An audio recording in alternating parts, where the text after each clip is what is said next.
राधे राधे भक्तों। तो आज सुनिए प्रेरक कहानी, मन की शांति कैसे प्राप्त करें। सेठ अमीर चंद के पास अपार धन दौलत थी। उसे हर तरह का आराम था, लेकिन उसके मन को शांति नहीं मिल पाती थी। हर पल उसे कोई ना कोई चिंता परेशान किए रहती थी। एक दिन वह कहीं जा रहा था, तो रास्ते में उसकी नजर एक आश्रम पर पड़ी। वहां उसे किसी साधु के प्रवचनों की आवाज सुनाई दी।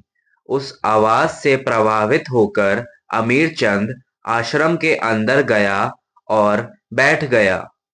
प्रवचन समाप्त होने पर सभी व्यक्ति अपने अपने घर को चले गए, लेकिन वह वहीं बैठा रहा। उसे देखकर संत बोले, कहो, तुम्हारे मन में क्या जिज्ञासा है जो तुम्हें परेशान कर रही है। इस पर अमीर चंद बोला, बाबा, मेरे जीवन में शांति नहीं है। यह सुनकर संत बोले, घबराओ नहीं, तुम्हारे मन की सारी अशांति अभी दूर हो जाएगी। तुम आंखें बंद करके ध्यान की मुद्रा में बैठो। संत की बात सुनकर ज्यों ही अमीर चंद ध्यान की मुद्रा में बैठा, त्यों ही उसके मन में इधर उधर की बातें घूमने लगी और उसका ध्यान उचट गया। सेठ बोला, चलो जरा आश्रम का एक चक्कर लगाते हैं। इसके बाद वे आश्रम में घूमने लगे। अमीर चंद ने एक सुंदर वृक्ष देखा तथा उसे हाथ से छुआ। हाथ लगाते ही उसके हाथ में एक कांटा चुभ गया और सेठ बुरी तरह चिल्लाने लगा। यह देखकर संत वापस अपनी कुटिया में आए।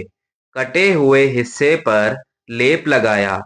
कुछ देर बाद वह सेठ से बोले, तुम्हारे हाथ में जरा सा कांटा चुभा तो तुम बेहाल हो गए।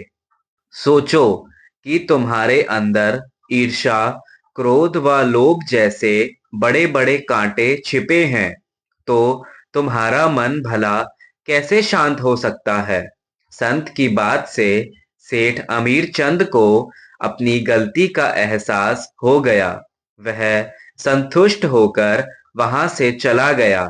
उसके बाद सेठ अमीर चंद ने कभी भी ईर्ष्या नहीं की, क्रोध का भी त्याग कर दिया। ईर्ष्या, घृणा, द्वेष, ये सभी बुराइयां मनुष्य को नरकगामी बनाती हैं। इनसे हमेशा दूर रहें। जय जय श्री राधे।